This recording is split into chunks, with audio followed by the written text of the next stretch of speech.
Petrol एवं diesel दाम रे सामान्य परिवर्तन जानतु केते रही आज मूल्य।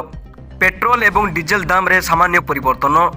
ऑयल मार्केटिंग कंपनी माने देशर समस्त राज्य पई पेट्रोल और डीजेल दाम जारी कर देइछंती, किंतु आज पेट्रोल और डीजेल मूल्य रे परिवर्तन होइछि। प्रतिदिन तेलर नुआ दर निर्धारण करा जाई थाए, हेले भुवनेश्वर रे कमिछि पेट्रोल एवं डीजेल दाम। आज भुवनेश्वर रे पेट्रोल दर 100 टंका 94 पैसा रही बेले डीजेल दाम प्रति लिटर पिछा 92 टंका 52 पैसा रही।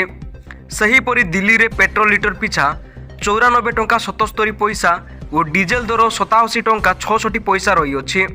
मुंबई रे पेट्रोल लिटर पिछा 103 टंका 50 पैसा होइथिबा बेले डीजेल लिटर पिछा 90 टंका 3 पैसा रही। सेहीपरि कोलकाता रे पेट्रोल दर 105 टंका 41 पैसा थिबा बेले डीजेल दर 92 टंका 2 पैसा रही। चेन्नई रे पेट्रोल दर 100 टंका 90 पैसा थिबा बेले डीजेल दाम 92 टंका 49 पैसा रही। प्रत्येक दिन सकाळ 6टा रे पेट्रोल एवं डीजेल दाम रे परिवर्तन होइथाए।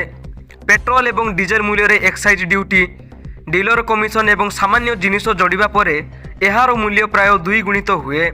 वैदेशिक मूल्य सहित अंतर्जातीय बजार रे अशोधित मूल्य उपरे निर्भर करी पेट्रोल एवं डीजेल मूल्य प्रतिदिन बदली थाए।